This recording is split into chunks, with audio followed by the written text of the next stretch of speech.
was a bit hard, really, is the only way I can really put it, because that was just such a trip of a life point, such a high point in my career that, yeah, mentally it was a bit of a challenge to come back down to reality.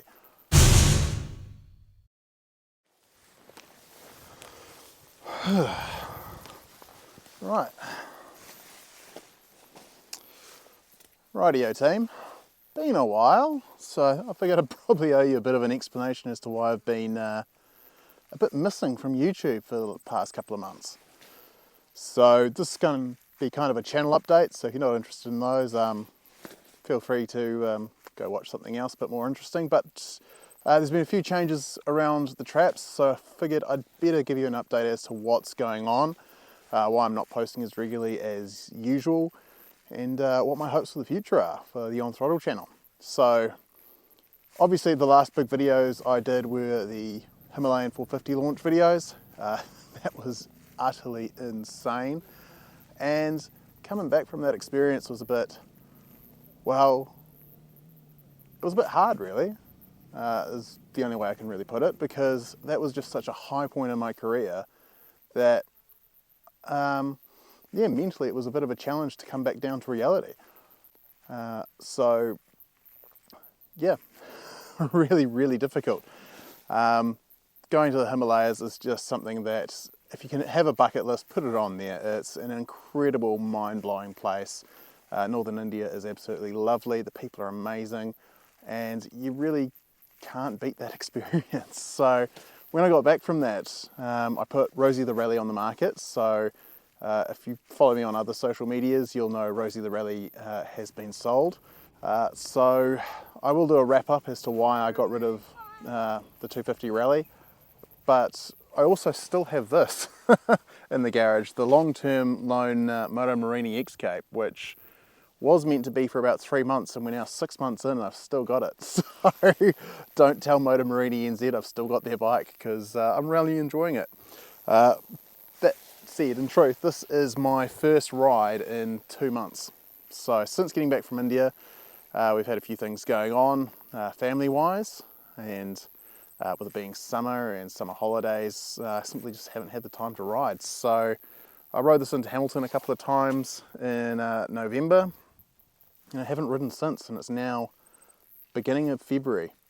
So yeah, I've really not been on the bikes. I haven't been having adventures and not sharing them with you. It's just I simply haven't had the time for motorcycles. And probably the other big reason I haven't had time for motorbikes, apart from all the summer loveliness and family time, is I've kind of started a new job, which is contracting for a motorcycle distributor. In fact, the motorcycle distributor who imports Moto Morini.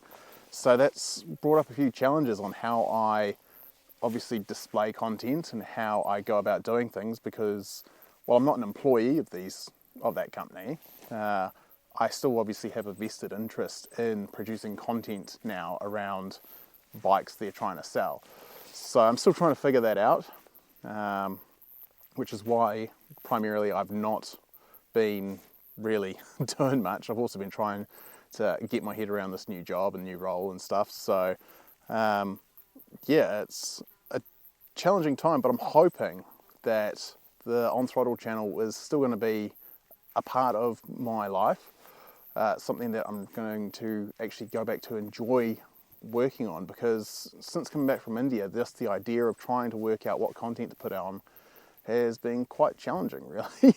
I've not really known what to do with myself, what inspires me, what is my passion anymore, because I got back from that ride and I was just thinking, how am I going to top that? How is motorcycling going to be fun for me again after having done that? So yeah, it's been a lot of time for introspection. I think that's the word anyway.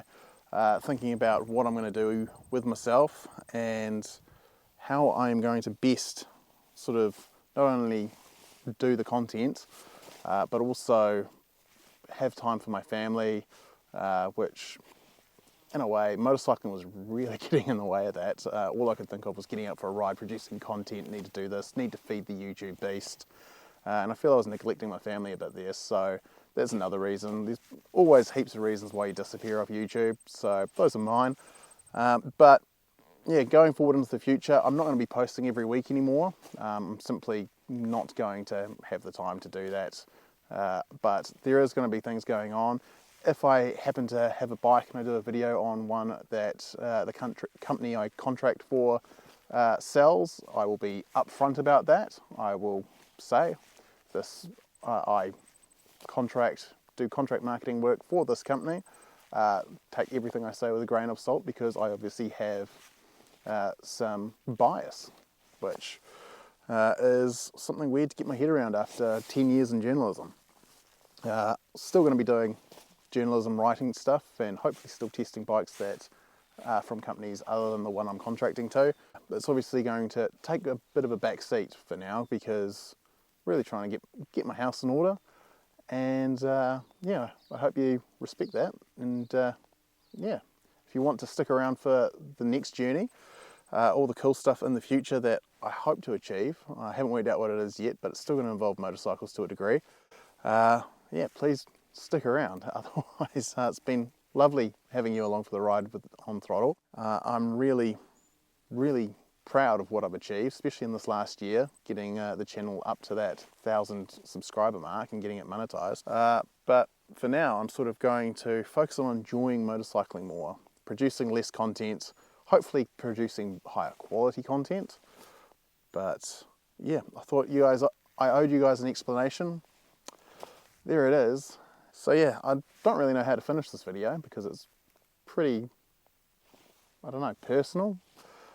So I might just leave it with that. So thank you for being along for the journey so far. I hope you stick around for what's coming on in the future. And I'll see you on the next video.